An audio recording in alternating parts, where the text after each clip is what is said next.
So let's get into the show. Yeah. It's a movie. That was news. It's a movie. It's a general show for entertainment that you put on. Snow. Let's talk about Snow Boys. It hasn't even snowed yet, and what the heck is going on this summer? I have friends in Maine, and they're, like, terrified because it has yet to snow. I know, it's like, what? Jack Frost is taking a vacation. He's just I don't give a shit anymore. He's like, DreamWorks, where's that sequel? Huh? Where's that sequel? No sequel? Oh, okay, well then, alright, bye. Nikki, you fucked me up. I tried looking up the Guardians movie, and I typed in The Last Guardian, and now I'm thinking, I can't even... Rise of the Guardians, that's the one. I'm sorry. All of these Guardians movies have really generic names. Like, none of them are good names, including the game. Oh, it's such a generic name for a game. Like, Eco, that didn't communicate anything, which is, I think, the biggest reason why nobody bought it. Shadow of the Colossus, that's great. The Last Guardian, that could be a movie about literally anything. A video game about literally anything. Yeah, it would be better you if could they probably called give that it, title to a lot of games randomly, and it would make sense half the time. But yeah, Rise of the Guardians is a 2012 CGI film based on William Joyce's The Guardians of Childhood book series and the Man in the Moon short film that he did with Real FX. And it's directed by Peter Ramsey, who I am sure this time, I know last time I got a little bit in trouble by making grandiose statements about firsts, but he is the first African-American director of a studio-produced feature-length animated film. Great. There you go. Good for him, and bad for the industry that was the first. That sucks. I hate it. Yeah, jeez. Even if there's, like, one other guy, like, if it turns out Nina's wrong, then there's just, like, one other guy. Yeah. And I wasn't too wrong the first time. I said the first one to make the first female director to create a film. That wasn't true. It was the first female director within the Hollywood studio system to direct an animated film. And that is true. Yeah. I think that's not a huge mistake. Yeah. It's more semantics. Yeah, it's just semantics. That was like 140 years ago before the Hollywood studio system. Yeah. Yeah. Anyways, this movie, it's one of the more well-received DreamWorks movies. We've talked, a lot about DreamWorks' public and critical perception on this show and how, like, they get an undeserved bad rap. They do put out a lot of stinkers. They put out a lot of cash grabs. They put out some stuff that may just be there for tax purposes. But this was not one of those movies. No. Oh, heck no. And it was a financial disappointment. Yeah. Resulting in the layoff of 350 employees. Oh, this was that one? Fuck. Yep. Ooh, they don't believe in Santa no more. Yeah, this movie, if you haven't seen it yet, it's on par with, like, Kung Fu Panda and the How to Train Your Dragons movies. It's very good. And it's actually very similar to How to Train Your Dragon. It's gorgeous. It's breathtakingly beautiful. Extremely great visual design and animation and execution. Oh, it's so pretty. Narratively, it's not doing anything super new. It's not reinventing anything the way Pixar does, but it's... Or how Pixar used to. Well, they did that this summer. This summer! Okay, they came back. That's true. I'm sorry. Yeah. Don't forget Inside Out. I think I need to for my health. That's fair. So it's not like an especially original or groundbreaking story, but it's extremely well executed. It's overall a very well executed, very feel good, very fun, beautiful movie.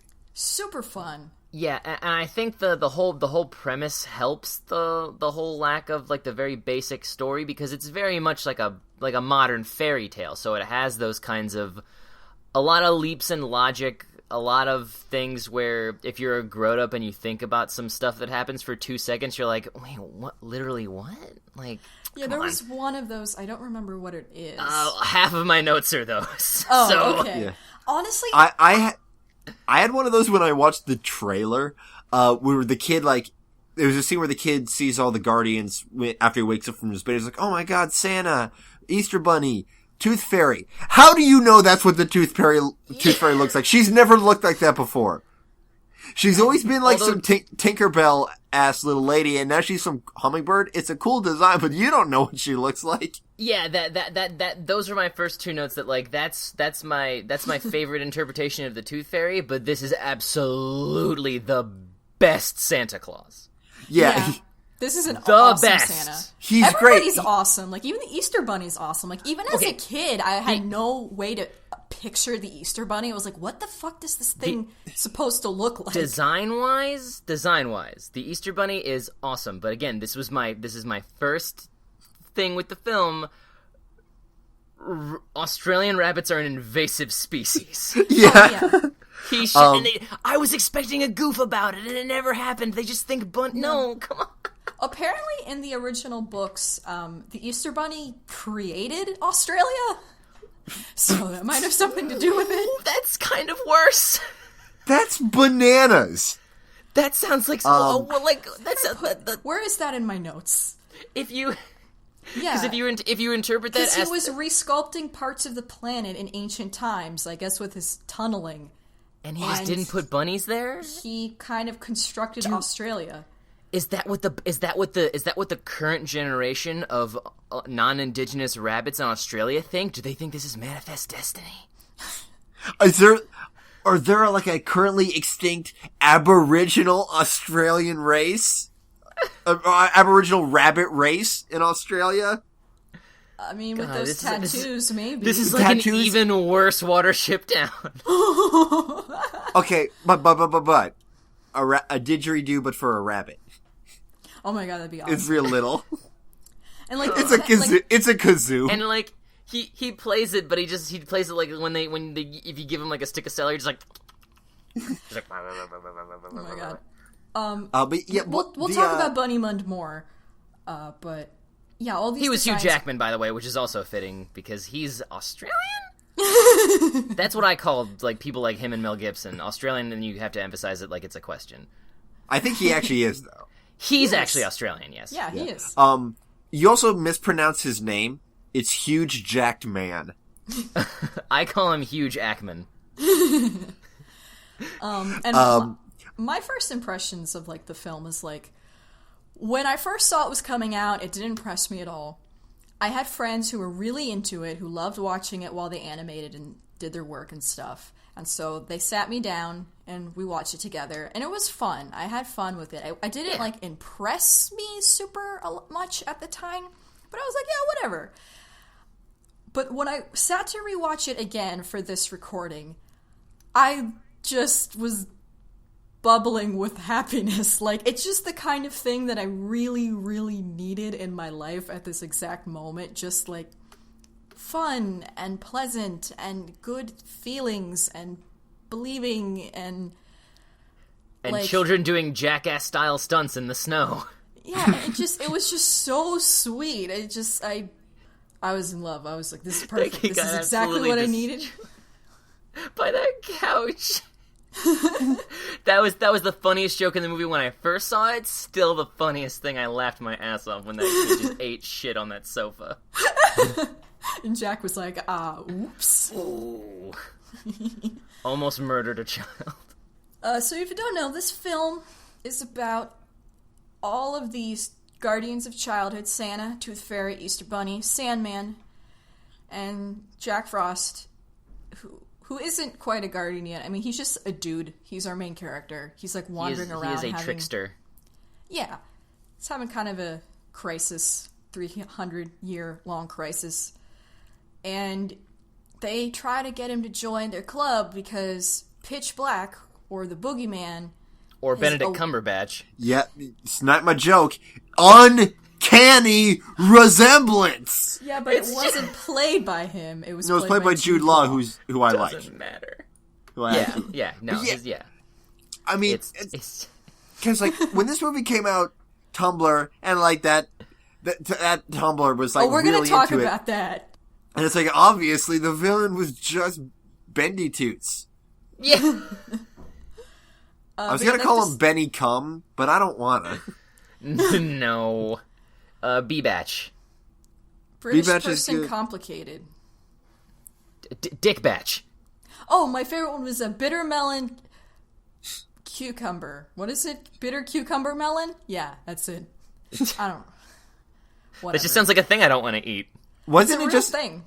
What wasn't this? Yeah, I It's a know. Tumblr thread of the two Cicerigas going back and forth, mutating his name more and more. I think that's what it was, like 4 goddamn years ago. Yeah. Wow. Anyway, Whatever.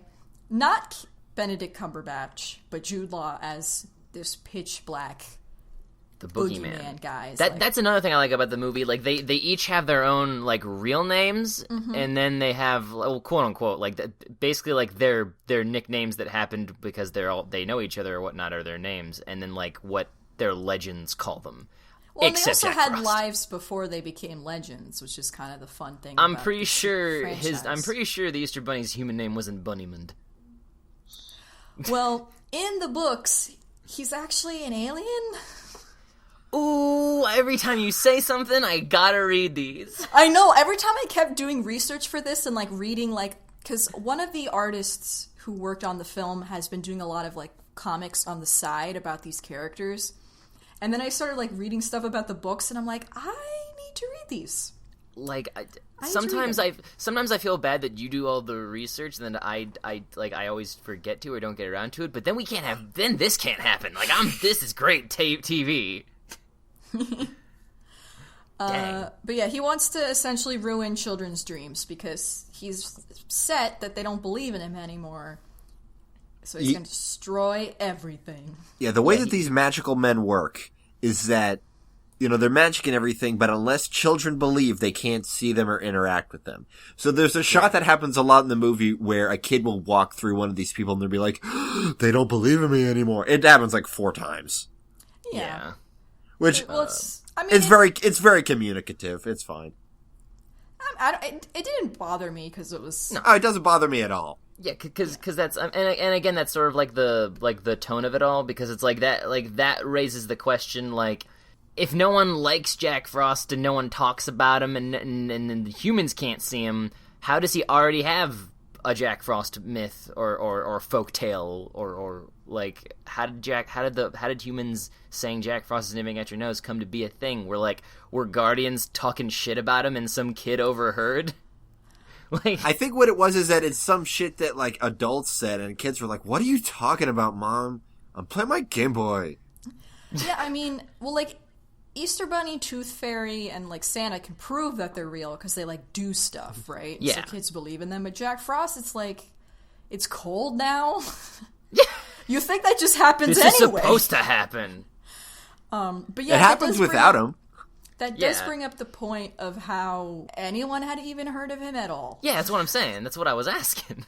Well, the book Yeah. about him has not been written yet by the Mr. William Joyce, because everything that happens in this movie takes place 300 years after the book series. So, Chad, Okay. Oh, Pretty we're dealing loose with some adaptation. EU stuff. Now I'm about to go see Star Wars. Now you're talking my language. Now you're talking about some novelization EU stuff. I can get behind this. 100%. I was thinking of watching The Good Dinosaur this Friday because it will be an empty theater. Yeah, go for it. Yeah. Although good You know luck what else getting is into the building. Yeah. You know what? I'm probably gonna watch it tomorrow. But do you know what else is opening this Friday? What? Alvin and the Chipmunks 4. Oh, right. Alvin and the Chipmunks 4. Thought it was 3. I forgot about the Squeakquel. Because I thought Shipwrecked was the second one. Yeah, it was It's Road So- Chip. This it was film Squirrel has- Shipwrecked and now Road Chip. So the history of this film is actually pretty sad. William Joyce, the writer, back in 2005, he wanted to make his series into a movie. So he ended up creating the short animated film, The Man in the Moon, which he directed and introduced the idea. And, he wrote all these books, and the books themselves are based on stories that he would tell to his daughter, Mary Catherine, who is the film is dedicated to. The sad thing is that Mary Catherine died from a brain tumor at the age of 18. And so in 2010, which is 2 years before this film came out. And so this film is inspired by the stories he used to tell her, and it's dedicated to her memory. which, I don't know, makes me feel like it means more. I don't know. Look, man, everyone listening to this, like, go buy, like, 3 copies on Blu-ray, like, now. Like, go do it. Well, here, it gets a little sadder, because, in 2008... Oh, great! His daughter was still alive at this point. He sold the rights to DreamWorks. They assured him they would respect his vision, and he would be involved in the creative process. 2009, Peter Ramsey was announced as director, and Joyce was the co-director for the first few years of the film. But, his daughter died, and he had to leave the film, like, directing the film. Guillermo del Toro was also a producer on the movie. He was present, from the beginning to shape the story and the design. Right. Because he's a magical man. And the fact that there's, like, a death hanging over sort of adds to the sort of moodiness of the piece. The idea, is his daughter asked him if he thought Santa Claus had ever met the Easter Bunny. And the song, the film is dedicated to her along with the song at the end, Still Dream, which was very pretty. But Joyce was totally into this whole project. He was really excited about it. He says, because I don't want people to read the book and then go see the movie and go, oh, I like the book better. And I also didn't want them to know what happens in the movie. And I also knew that during the process of film production, a lot of things can change. So I wanted to have a sort of distance so we were able to evoke the books and use them to help us figure out the world of the movie. But I didn't want them to be openly competitive to each other. That sounds like a smart way to adapt a thing. Yeah, he seems like a really cool dude. He also wrote the story that became the adaptation of the film Epic, which I don't think that was very good, but the main character of Epic is also based Epic is an even blander title than anything involving Guardians. It was the dumbest movie. His book was pretty decent song by Faith No More, though. The book was called The Leaf Men and the Brave Good Bugs. See, that's such a better name! Oh my god! Yeah, that's why he's a writer. It's a little long. Guys, let's maybe call it The Good Bugs. Yeah. And no, it's gotta be The Brave Good Bugs. Man, we should make Leafman and the Good Bugs. I don't know. We need to make a rec league softball team called the Brave Good Bugs. It'll just be the 3 of us. We'll get absolutely thrashed every time. Subreddit. The sky's the limit. And Joyce also illustrates his books as well, so he had a direct influence on the character designs. Like, I believe Sandy looks pretty much exactly the same as he did in the books, and I love his design. He looks so cuddly. He's great. You just want to pick him up and give him a hug. I do want to get back to designs. You want to cuddle. Because the impression I got from a lot of these designs, especially from Santa and Easter Bunny, is it's almost like an edgy reimagining of holiday figures that you would see on, like, Keen Spot or something, but good. I mean... It really is. The Santa in this movie is like, what if Santa was... what if he was, like, 30% Santa and 70% Zangief? Yeah, he's really just... But he's, like, such a giant, like... He's still a jolly man. Yeah, he's very jolly. Him. Yeah, so is Zangief. Zangief loves kids. And with the swords... He's like, yeah, he's got... Santa Claus has swords! That's it. That's the movie. Santa Claus has swords. Go see the movie. It's awesome. Yeah, just go. Can you just make... can they make, like a spin-off just called North? And it's like a young Santa with like swords fighting Krampus. I think one of the books is just about North. Go. Yeah, the thing is they can't make a movie called that. Fuck. Yeah, that was already a movie. One. Oh my god. Also, another fact about Joyce before we move on. He was a conceptual and art designer on Toy Story and A Bug's Life. Damn! What? He's my favorite. Now those are some good bugs.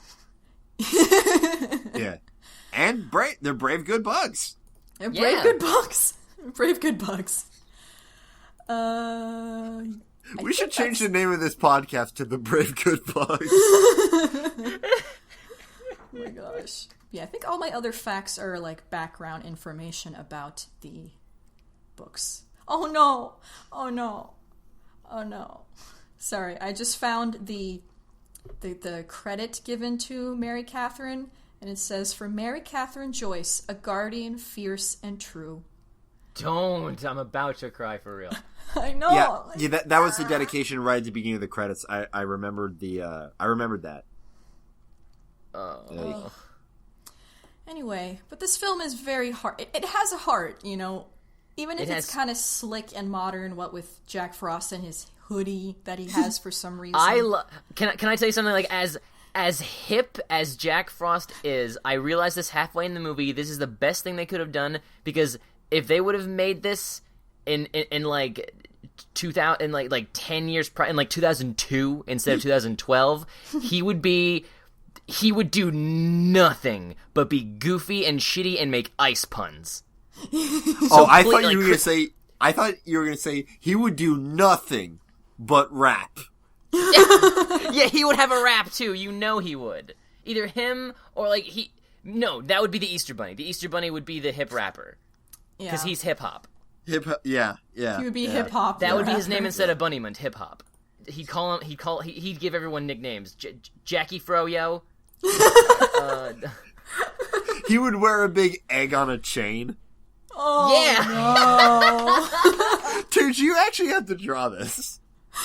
Yeah, this needs to become a real thing. If you don't want to do it, one of our cool fans will. Yeah. But hopefully.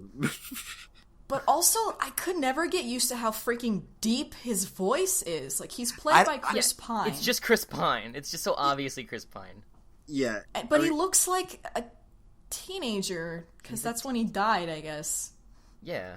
Yeah, I got used to it, but it was very jarring in the beginning. I don't think that was great casting. I don't either. It's typical Hollywood, you know, we need a name to put on the poster. Yeah. Yeah, I mean, I kind of understand why they had plenty others, though. Yeah, like, I understand why they wanted a mature voice, because he's, like, old, technically. I don't know. Yeah. There could have been a different way to do it, I think. I mean, he gives a good performance. He does. It certainly works once you get used to the idea that this voice is coming out of this character's mouth with his tiny, tiny hips. His big Flintstone feet that I'm amazed I was able to sit through this film with. I know, it's like, you can't. Aren't you cold? Like, I get you're dead and you're frozen, but come on, like, you're just walking in snow and I hate it. Oh, well, he doesn't. He's just always cold all the time. Like, in the film when he tries to warm up Baby Tooth, she's like, ah! And he's like, oh, sorry, I can't actually warm you up. I'm like, not attracted to me anymore now, are you? So got the old popsicle for you. That's all I got to give. So I guess we can go through the characters, since they're the people we want to talk about the most. Yeah. I guess we have to start with Jack. He's a Bishonen. He's a Bishonen. His eyes are very far apart. That kind of freaked me out, not so much the feet. His whole deal is that he awakened in a frozen pond and had no idea who the hell he was, but then learned that he has ice powers and was like, this is awesome, and then wandered into a town, and then nobody could see him, and he was like, what? He was a ghost, and he was like, what happened? And like the moon calls to him and tells him nothing helpful. Yeah, the just moon his is name. The moon is a character in this. It's the man in the moon. Sort Man of like in the moon. Manny. It's their Manny. god. Oh, I forgot about that. He sort of like orchestrates all this guardian stuff. Read the books if you want more on Manny. Because he's just books, like... is the man in the moon, because like I really like the moon as a character in this, because it's so like ominous and it was done so well, but I'm worried that if I like read these books, it's just going to be some dude on the moon with a telescope. I don't remember if... Because that feels very children's booky. Yeah, he might just be an alien or something. I don't remember. Oh, I forgot. Yeah. Oh, yeah, because that's been established. Half of these characters are aliens. The Tooth Fairy's an alien. Easter Bunny's an alien. That's kind of sad that we have to look off-world. We have to look interplanetary to so our children can be happy. We can't provide for our children's well-being. Santa's not. Okay, good. Santa's the best human, as we all know. He's from Siberia, though, which is... Living there is just as hard as it is living on, like, the surface of Mercury. Yeah. Oh my god. So, Jack he's playful. He's a trickster kind of guy, but not like a mean-spirited one. He just likes having fun. He wants to have fun and look at children. It's not weird. This whole movie is starring a bunch of heartwarming child lookers that just stare at them while they sleep all night. You're one of those child lookers. You child looker riders. Yeah. Cut it out. And, he doesn't know who he is or where he comes from or why he exists. And he's like, Moon, tell me a thing. And Moon's I like the fact that we don't hear the voice of the moon in this film. We have to sort of just watch these characters stare at the moon. Have a group hallucination. Yeah, it's actually a pretty good allegory for God, because, there's really no evidence that the moon does anything. It could be. I thought you were going to say there's no evidence that the moon's not God. No. But there's no it's very ambiguous way the movie presents it, whether the moon is this omniscient guy thing, or if it's just they're attributing this force that they can't understand to the moon, because that's there. That's big. Well, I mean, the moon. I mean, it sort of gave them that bat signal and started shaping all the other holiday people for them, and it picked Jack Frost, and then stayed full for a week. Yeah.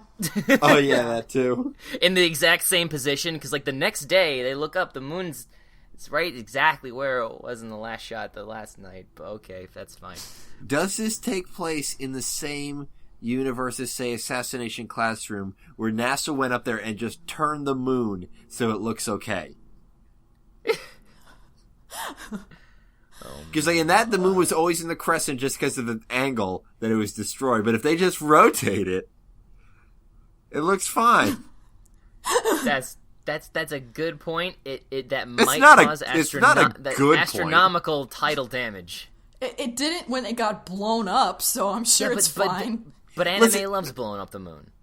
It doesn't matter. National pastime. It doesn't matter what way you face the moon. It's still less moon to pull the tides.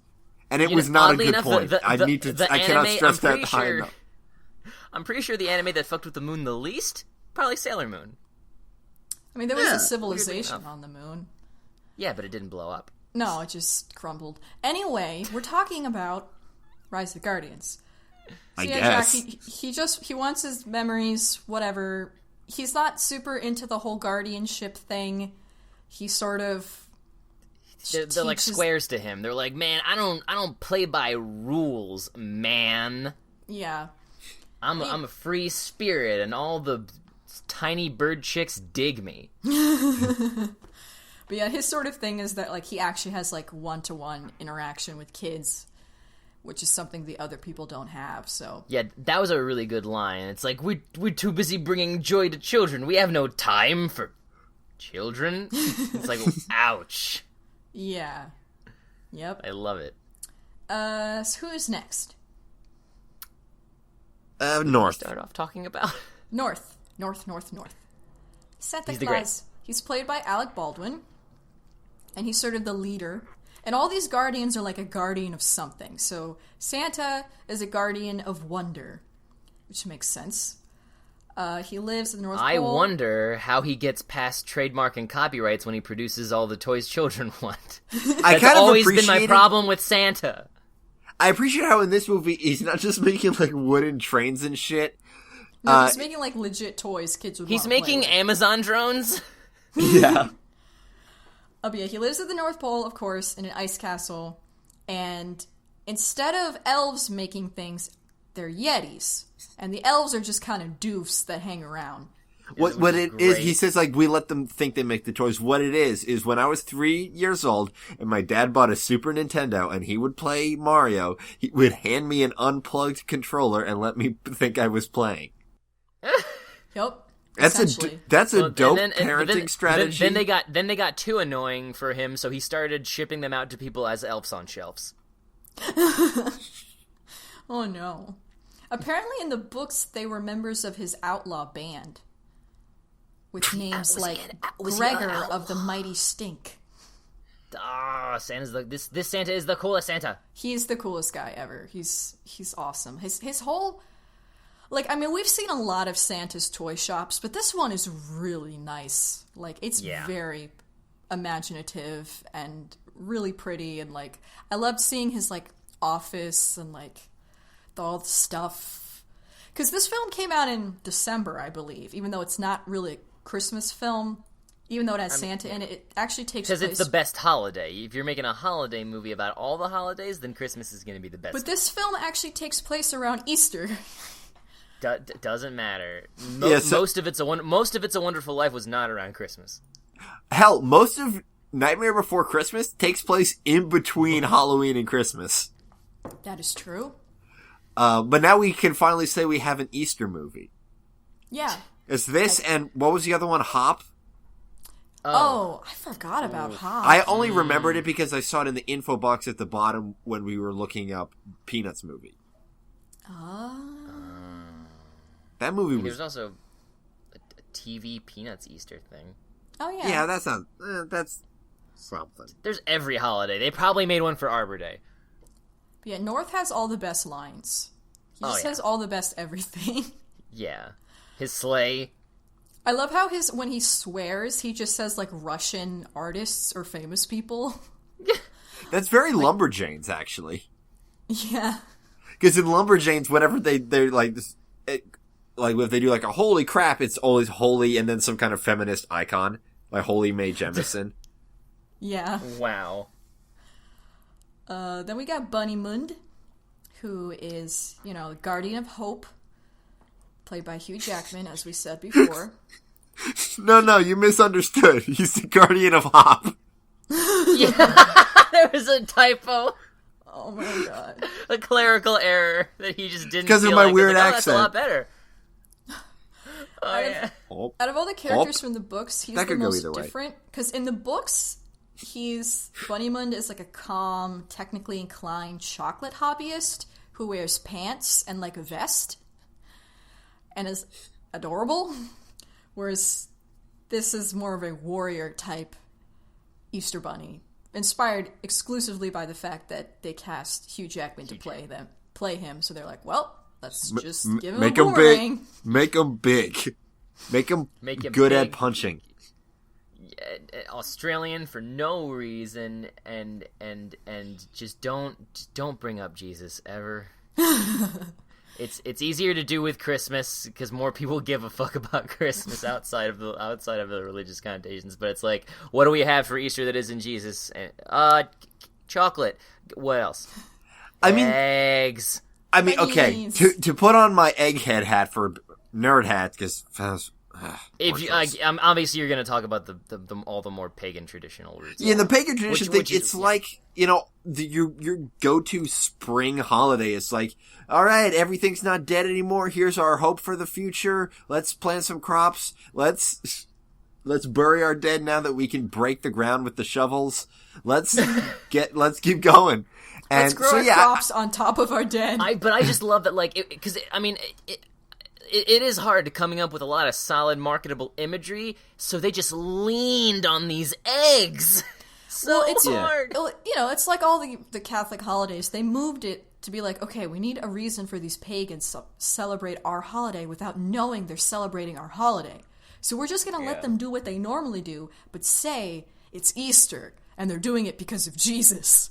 Is essentially this is why you're doing this. I mean, all right. Okay. I'm painting an egg. I mean, egg painting. I'm trying to invent nasty plastic grass. I mean, egg painting has a really rich history in like Eastern Europe. Those things are crazy.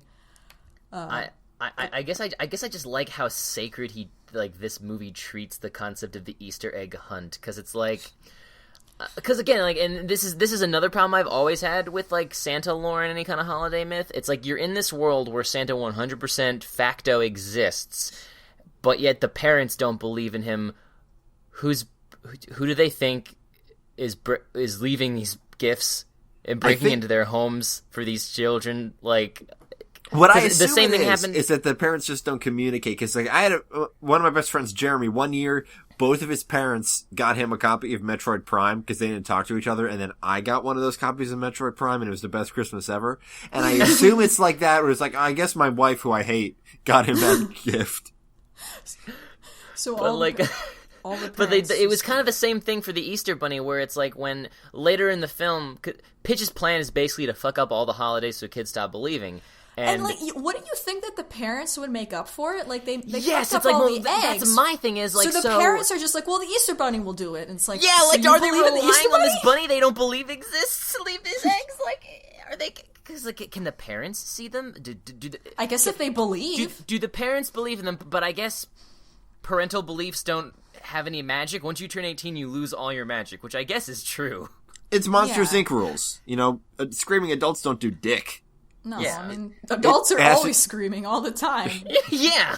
Listen to Life is us. so hard. Just that's the cut ending. That's like one of the early screenplay drafts. Is instead of laughter, they just get wiretaps into all the most broken homes in the world. So Bunnyman was the character That's I a observed much the less most. fun movie. That's the opposite fun. So Bunnyman was the character I paid the most attention to when I first saw this film because I had seen a lot of fan art with him. I'm and sorry. Jack, and I was like, what is the deal? Why would people Yeah. ship this guy with a rabbit man? Because they fight. So I They watched fight the and movie, make up. It's pretty and I was standard like, shit. oh, there's a lot of chemistry between Yeah. the two of them. I mean, I no never romantic chemistry forgot. whatsoever. That's made up. But yeah, When you know, revisiting this film, I never forgot they shipped them. I did repress and have to re-remember that people also ship Jack and Pitch. Oh, yeah. That I one mean, that's too. just obvious because you got the Bishonen and then you've got Bendy Catch. Yeah. And they're, like, similar and, like... and, like, according to the script, like, Pitch, like, actually wanted to be friends with Jack. He wasn't trying to use him when he asked him to Yeah. join him. He was actually... His feelings were actually hurt when Jack was like, fuck you. And he was like, no! But I'm so cool. I completely lack texture. I look like a PS1 cutscene, but come on, I got a lot to offer. Yeah, his I've got a original weird design- bony face. His original designs were way spookier. I think what they were going for is like he looked like a shadow, so they just made him like just matte black. And I get what they were going for, but up against all the just really crisp, detailed beauty, it just looked like they didn't finish him. So yeah, I guess Pitch is fear itself. He's our villain. Yeah. He's our nightmare king. Of like, course, he has a some- British accent because he's the villain. My favorite thing about Pitch, like my favorite and least favorite things about Pitch, they could be summed up thusly. Favorite thing about Pitch, his evil lair hole is underneath an old, creepy-looking bed in the middle of That's- the woods. That's His fucking lair That There is is awesome. so good. That's like Silent Hill as hell. I love that. Yes. Yeah, It's a I hole love his underneath lair. a broke-ass bed. Ugh. That's actually, I think, my Le- favorite part of the movie. That's so Yeah, good. least favorite thing about Pitch, not a single line that he speaks is not a cliche like 80s action movie villain quip. His lines are really corny. I love All that his name is Pitch, so people could angrily yell "Pitch" at him, and it's like You a kid. Pitch. You pitch, and it's like a kid's movie, and it's like hee hee hee. It's almost a bad word. It's like when Raphael says shell.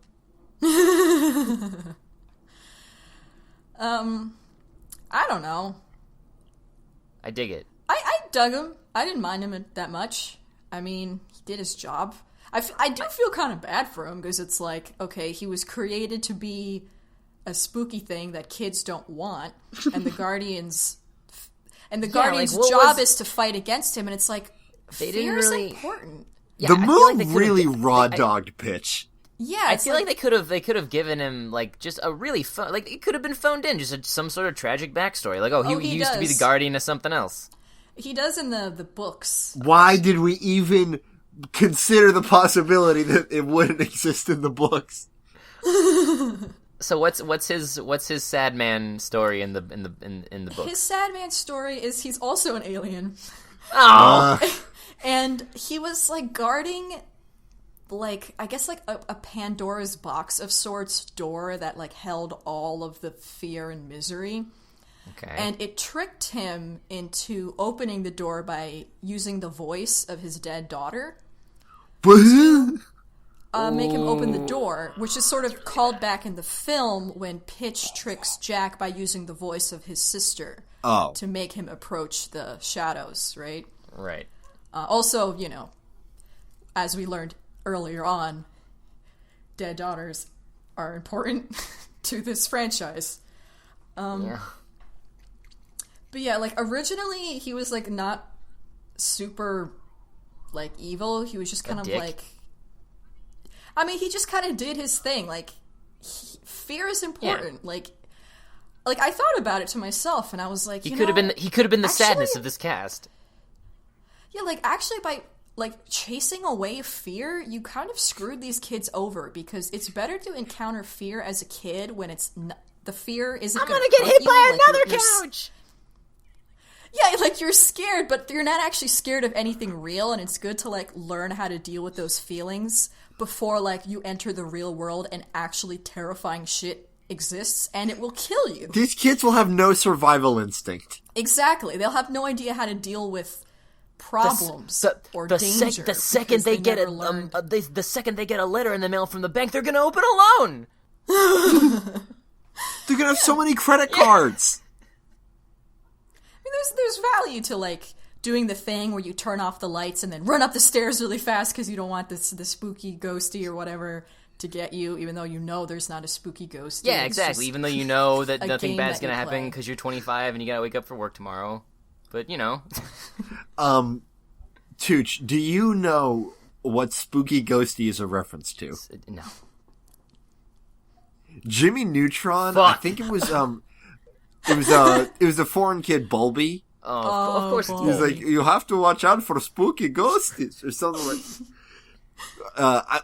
We've talked about this before, but I don't think on the show. For me, like, I'll still get to the thing is, like, I'll turn on the light in the dark room, it's like, I hope there's not a spooky ghosty. But for me, it's always a specific spooky ghosty, and it's always Pyramid Head. I'm always afraid he's gonna be there. Exclusively Pyramid Head. Exclusively Pyramid Head. It's not just, like, it's never anything else. Yeah. It's never the Krampus, it's always Pyramid Head. I would fucking chill with the Krampus. Yeah. You're not a kid. He can't eat I've you. always, like... He doesn't care.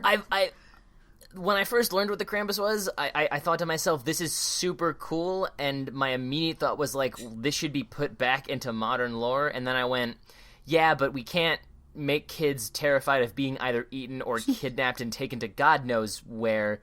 Probably hell. Yeah. So I was like, but I'll workshop in it. Krampus.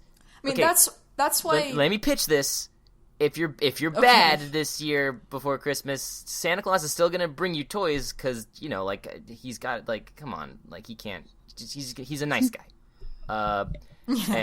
But Krampus is gonna steal him. And then it's just your dad stealing your Nintendo. Yeah. And, like, the prequel comic that was done by... the official prequel comic that was done by Wu Young, Perry, and, like, a bunch of people who made the movie, like, actually did a couple prequel comics. Apparently that was sort of the whole thing, where it was like, Santa's like, we don't really need you to scare children, because instead of scaring them to be good, we'll encourage them to be good by me giving them presents. Positive reinforcement. So we need to work out some kind of thing between you and me. And Pitch was like, fuck you, I don't care. Oh, I thought there was a prequel comic where he, like, chops off the Krampus's head with a sword. No, it's just... Pitch is like the Krampus, and then he gets replaced by the positive reinforcement of Santa, which shows how we have changed over time and how we deal with speaking children. of how it changed over time, my understanding is like in Germany or wherever, where they still like will have like in some kind of like celebrations, some guy dressed up as the Krampus, instead of like definitely killing you, he like pretends to kick you. Yeah, it's like... and everybody goes through the motions. I think it's somewhere in Scandinavia. They have this big open street festival where it's just like a parade of people dressed as Krampuses, like doing like a Krampus version of a zombie walk, and it looks insane and great. You guys, that's the sequel. Pitch becomes Krampus. Yes. He And grows cramps he on grows Santa horn. He grows Styles. big horns, and then he's Loki instead. He's just every shitty becomes Tumblr. So really Tumblr fast. will love it even more. They, Okay, like, this is a real thing. Earlier this year, I work at a deli that's also a bakery. It's in a supermarket, so it's the same thing. He works at a somebody bakery. came in wanting a cake that was, in 2015, wanted a cake that was an edible image of this thing that they printed off the internet of Elsa and Jack Frost in 2015 still. Oh, you should have. We're not allowed to do that though. The copyright shit. Oh, that's dumb. Yeah. But it was That just would've like been the promotional art, promotional stills of the two characters, but like photoshopped together. I don't even think they were looking at each other. People Let's make like finish YouTube up with our last- videos of crossed over characters where they're grossly like they just splice and chroma key footage from two different movies completely together to make it look like they're looking and interacting with one another. It's still a pretty rabid fan base, and they keep adding to the verse of people who apparently exist. In Oh this yeah, like dragons. it's like How to Train Your Dragon, Rise of the Guardians, Tangled. Tangled. Frozen. Was it Rise of the Tangled Guard? Rise of the Frozen Tangled Guardians? No. Something How to like Train that, Your yeah. How to It's- Train Your it's- Guardian? it's No, like- that sounds bad. Anyway, there are other characters we haven't talked about yet. Yeah. So the Tooth Fairy, who has the coolest design ever. She's the guardian of memories, because apparently all of your memories are stored in your teeth, even after you in your lose them. freaking. Why? How? What? In your bony food crush things in your mouth? Well, I mean, it kind of makes sense. I mean, your teeth are the last thing left of you.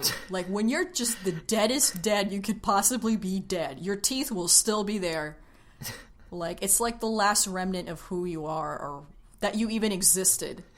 After the mafia cleaner feeds your body to a pig, the teeth are still gonna be there. Yeah.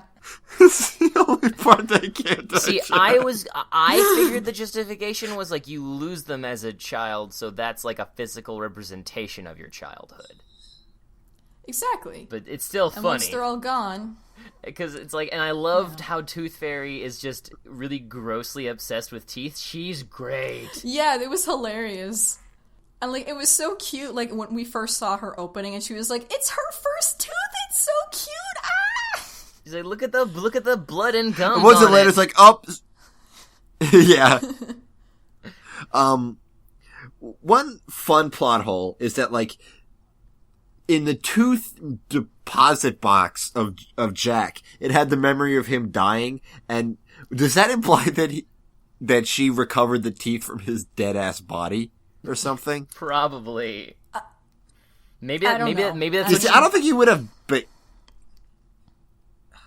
is it like a cloud memory backup where, like, even after you lose the teeth, your memories are still being saved in your teeth remotely? That's what I was saying, so I was like, I guess that's how it's supposed to work. See, I didn't even think about it. I just assumed maybe just like seeing his childhood like just sparked the rest of his memory. I don't know. Like that, Yeah, it I could have been think that. so. Well, I'm but saying that you're right. the It rest. wasn't It well wasn't his. communicated. He was clear.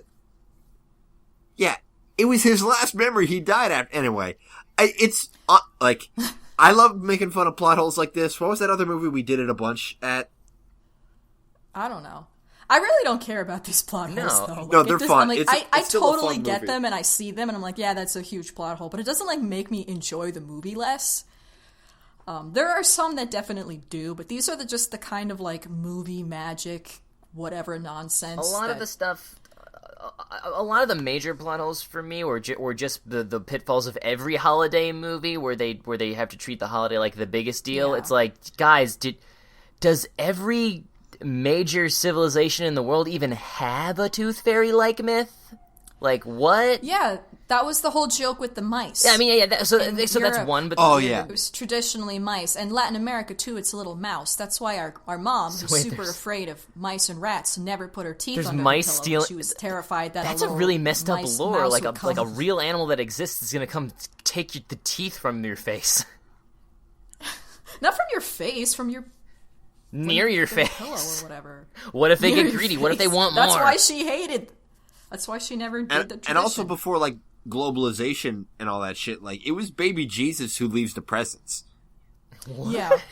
Like, the it's foot of Santa your there bed. now because of all the Western media, but yeah, like when our mom was a kid. Yeah, in Colombia, it was baby. The spirit of baby Jesus would come in the night while you were sleeping and leave your presents. Time baby?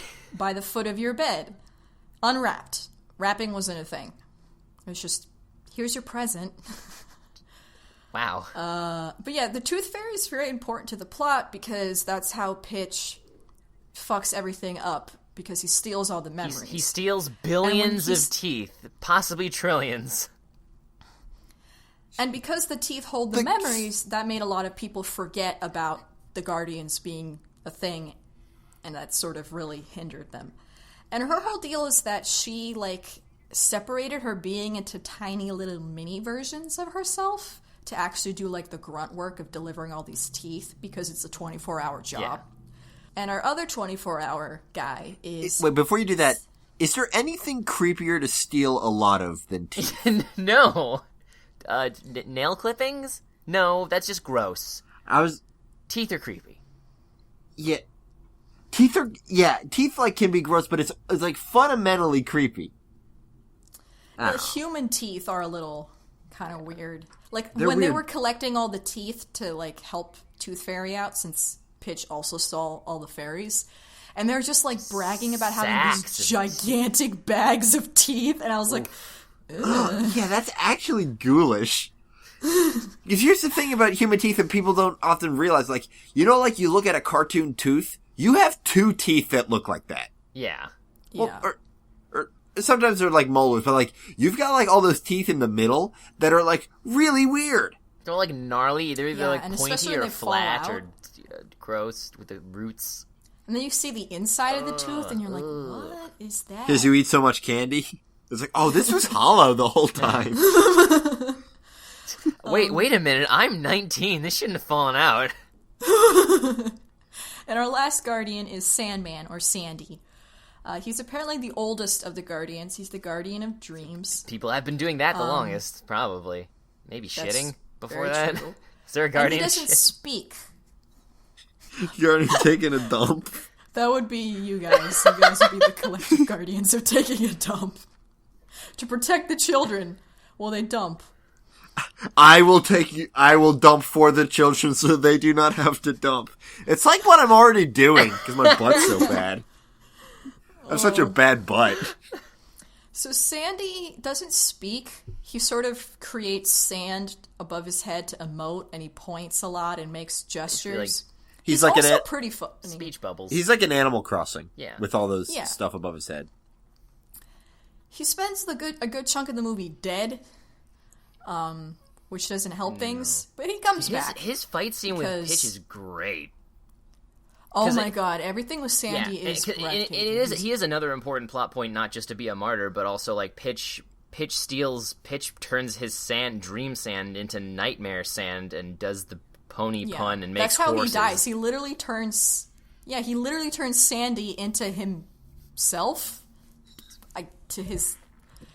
It's weird, but he gets saved because the kids have dreams again. Yeah. And they don't believe in the nightmares. So as soon as they have physical contact with the nightmares, they they spark that dream wonder energy, and Sandy comes back and he's like, I'm back, bitches. And then he just fucking wails on Pitch.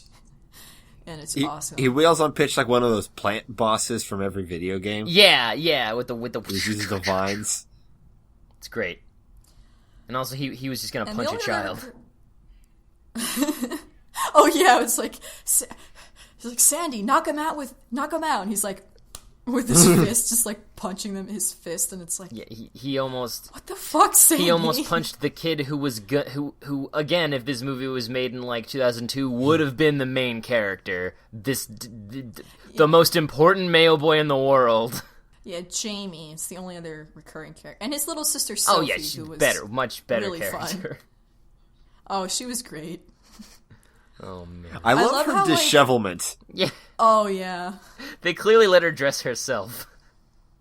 Oh, not comb her hair. Yeah.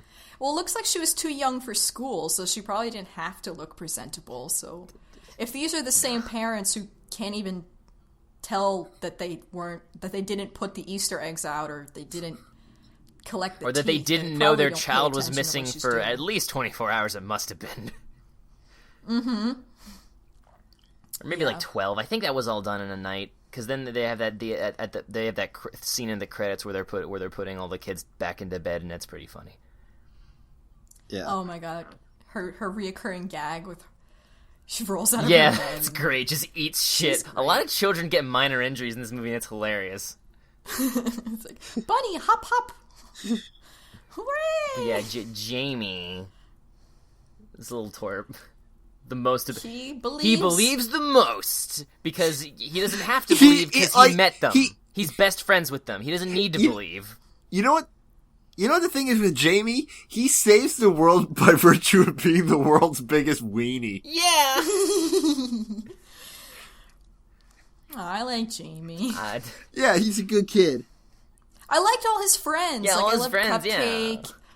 And all those other kids were like, they're really cool Yeah, kids. they were so cool. Why are they friends with him? Because there's always got to be one weenie in the That's group. true. It makes him look cooler. Sorry, Jamie. Sorry, Jamie. That's all the characters. Oh, yes. So the reason why we specifically decided to do this film, we're going to probably do it eventually because, there's only so many holiday films, but it was directly, recommended to us a while back by a fan named James. And, he has a very interesting little tidbit about his relationship with the film, and he wanted us to explore this part of it. So I'm just going to read a little bit of what he says, and we'll kind of go from there. So he says, I'm military, and my career field has the reputation of being the emotionless alpha male, hard-spitting, hard-cussing, hard-drinking type. And yet when I bought this movie on a whim and just happened to watch it one night, everyone seemed to be captivated by it to the point where they all wanted to borrow it until we all knew it. He says it's a very nice movie, it's one of his favorites, and he really wants us to talk about it because it took him aback to see all these very stereotypical alpha male-ish types admitting that they loved such a cute, heartwarming kids movie as he did.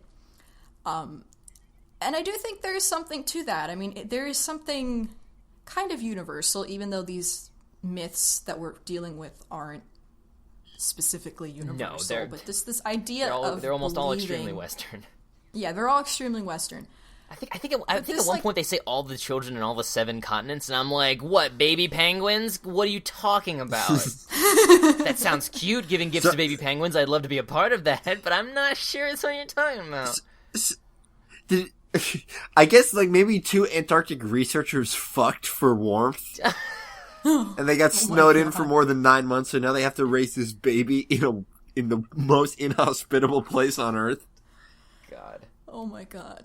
But yeah, so now, every day, Sandman has to take a trip all the fucking way out to Antarctica for this one just kid. to put this one baby to sleep. Oh. But yeah, I kind of got that feeling when I watched it the second time, it just really resonated with me for some reason. I guess because it's just so positive and so hopeful, and it's about childhood in the best way, and it doesn't romanticize it too much. I mean, because it just enough. I feel because it's also about. I mean, it's not just about childhood and the children. It's also about finding your place and what he was talking about in terms of this what you appear like on the outside versus what you really are deep down. That's a point in the film where Santa breaks it down for Jack. It's I'm not just the coolest motherfucker you've ever goddamn seen. I'm also an adorable baby. I'm also really good at sex. Yeah. And great at slam dunks. And I got these sweet tattoos. Yo, I want to see Santa Claus do a fucking rim-shattering dunk. I need to see it. DreamWorks. He probably does. How much do I have to pay you to boot up those assets again and just make that happen for me? Yeah, like, I mean, the whole thing is that Jack needs to find his center, right? Like, what is the heart of his being? Whatever it is, it's probably cold, but not in that bad way. Well, it turned out to be fun. Yeah. Spoilers. Even though it was pretty obvious from the beginning, but it was just like... I thought you were going to say, even though it's pretty obvious, Santa's the fun. Oh. He's the most fun. Well, Santa's everything. Well, I mean, they all have a little bit of everything. Yeah. I mean, that's why they're all for kids, and like... It's even like a joke in the film. Like they can't even pretend to not talk about it in the film. Like it's like Easter's important. Like Santa's just straight up like it's not Christmas though. Like everyone knows. Santa's like, come on, man. Nobody over the age of 8 celebrates Easter. Yeah. It's just the day you get more candy than usual. After the day you turn 8. Easter just becomes an excuse to eat a ham. Yeah. And Easter candy just doesn't last. Like, Christmas candy you can go for a little while, Halloween candy lasts, but Easter candy, it's just like, after a while you don't want to look at that stuff And it's anymore. like, well, because it's one thing when you get handed a chocolate bunny, that's your whole day. It's another thing when, like, because every now and again you'll go to bite into the bunny and you're just like, oh god, no, it's not hollow! My tooth! No, but, like, this is gonna take me until next Easter. Otherwise, I'll die. No, I ate a solid, gigantic Hershey's Kiss over the course of 1 week. Oh, thank God. I thought you were gonna say within 24 hours. It was awesome. But yeah, Did you just have Rocky montage music going on in your head? I really like chocolate. Or like I just imagine like it's grayscale, very dimly lit film of just you eating it with a knife and fork set to sounds of silence. It was very hard to eat with my mouth. It's just like crying. Like it's hard to bite into. It's not a conducive shape unless it's bite-sized. If it's gigantic, it doesn't make sense. Yeah, because the whole it's almost reason like they you're call not it a supposed kiss to eat it. is because you can You pop have it to in your use mouth a as hammer and chisel. Yeah. Yeah, that would have helped actually. But you don't have one, so you just kind of throw it. You just gotta throw it against the ground. Department. You just throw it against the ground, like maybe inside the tub. On the bottom. That's what I did. It was just scraping. It was so much scraping. I think this anecdote is gonna have to lead to fan art that's the sequel of the "Don't Talk to Me, I'm Eating" t-shirt fan art that Nina currently has as her banner on Facebook and Twitter. Oh, Nina's on Twitter now. Yeah, I'm on Twitter. At Nini and Ichi. Yeah, we can do that. Yeah, we can do all that crap at the bottom of the show because we do have another thing to talk about. But yeah. Oh yeah. But yeah, this film. I've almost talked about that twice. Yeah. This film is super sweet, and it brings out the sweetness in people, I think, and the better parts of people. Like, there's just something heartwarming about watching all these very different individuals come together and make something happen, and right? look at kids. It's kind of like a heist movie. Yeah. Like, they're a heist team. And there's the one guy who doesn't want to do the heist. He wants to do the heist himself. Or something. Hey, well, he just wants his teeth. He wants his teeth back. He's like, oh wait, that will tell me who I am? Oh man. But like, I do really like the scene where he learns who he is, and like he comes back from the memory and he's like, did you see that? And the baby truth is like, fucking no, you dick. That's not how it works. It's not a TV. But it was gives him the strength to fix his stick. Like, he would have been able to do that before if he just tried hard enough. Yeah. I like that the stick was connected to him because he specifically used it to save his little sister. Exactly. Like, I thought that was really nice because, like, when Pitch broke it, it, like, looked like it physically hurt him. But then, like, I love when he came back from that memory lane, he was like, I saved my sister! I'm the coolest! Like, he wasn't even mad that he totally died. He was just like, I saved her. I'm the best. Like, he actually doesn't know she was probably super sad for the rest of her life. Yeah, but she may have also see me die in front of her eyes. No, he got her over to the solid... he did? Okay.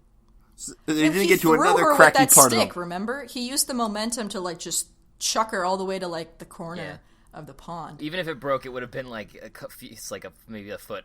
She would have been okay. And they were only like a couple feet away from their house. It was like a small lake with a deep drop. Yeah. It was a pond. Yeah. It was a pond. A deep pond. A very deep pond. In that beginning sequence, he's just like floating in there, and it's being like this birthed no like bottom. Mewtwo. Yeah. It's like the Pokemon movie with the bubbles. Yeah. Oh my god, it's the same movie! Yeah, it's the same thing. What is my purpose? Just him and Sandy in like different colored orbs clashing together, and Jamie gets turned to stone. But no one cried. And Sophie's Pikachu, I guess. I don't know. Oh my god. Oh man. Where's that? Yeah, you can rent this movie on Amazon, which I recommend. You know, you don't want to watch this illegally. You want to get a good HD, super crisp, crispy HD crunch. Out the wazoo. It's beautiful. It's so the colors, like the colors. I knew they're so and bright. Anybody who knows anything about how the freaking Hollywood how cartoon movies work in Hollywood, you come out of this going, that was great. It's not going to be successful. And that's exactly how I felt. And I it wasn't. I was right, but I'm still so, like, just, like, one sequel. Like, no? Come on. I wanted to see more. Like, this is an interesting, cute, silly world. Yeah, I mean, they wanted to make sequels, but, like, it really cost them a lot. I mean, I think it contributed to a studio write-down of $83 million for the quarter. Fuck. Like, what the fuck? I thought it did okay. I mean, like, it made, like, I wasn't paying attention. Worldwide all the people on Tumblr liked it, but that didn't mean that people actually went to go take their kids there, I guess. See, the problem... Plus, like, nobody on Tumblr has any money, so they probably all pirated it. This is the problem, and then this is the problem with the film industry, is, like, unless you make, like, septuple your money back, you're considered a failure. Like, this movie made almost 3 times its budget, but that's, like, worldwide over the course of its entire run. Like, opening weekend was weak, so they wrote it off. DVDs. Yeah. I hate that about the fucking sad. industry. Like, you can't possibly think that's gonna get you the good work out of that. Like, what are you doing? 90% of the shit you're putting out is failure. These movies are so expensive to make, you know? Like, they took their time with this film. I mean, they started making it in 2008, for Christ's sakes. It came out 2010. Like, it was a long process, and a lot of stuff happened. Yeah, like, 2012. Movies always are. Like, they're getting bigger and more expensive, and that's why I just watch, not even TV anymore, just watch Netflix. Yeah. It's weird that video games seem to be the only medium where you can release a game, have it be a complete and utter failure, and then 10 years later make a sequel that everybody loves. Yep. And I'm not just talking about Psychonauts. They've been trying to make a Beyond Good and Evil 2 for a while. But yeah, you know, you'll get the DVD, watch it in glorious HD. It's so pretty. It's like a roller coaster. Like, there's so much movement. Because, like, all the characters can kind of fly, but they all have their own different flying styles. Yeah. And, like, it's like everything's constantly moving. It's very kinetic. But it's not hyperkinetic. It's not a mess. Yeah. It's not like Hotel Transylvania where it was, like, super kinetic. It's like, it, like, flows. Like, it carries your eye to the next place where it needs to be. Which is what you want to do when you make a movie, essentially. And it's just gorgeous. And it fills my heart with warm fuzzies, even if the last line of the movie is kind of weird. What was the last line of the movie? What was the last line again? When he was like, "Hello, I'm Jack Frost. My job is to do blah, blah, blah. I know this because the moon told me so. So the next time the moon tells you something, you should listen." Oh, no! The moon is coming to get you. The moon's gonna eat your family. If the moon gives you a list of people who aren't a lizard man, you should listen up. The moon's gonna tell you about these chemtrails. He's up in the sky. He knows them the best. I keep imagining like the moon in like a Soviet era propaganda poster, like that you red and yellow tint, but it's just the moon. Moon. The moon is watching. Oh, that's the best sound effect in any comic ever. Moon. from that Mega Man, the Mega Man manga, where the Dark Moon shows up. It just goes moo. Moon. That's this movie.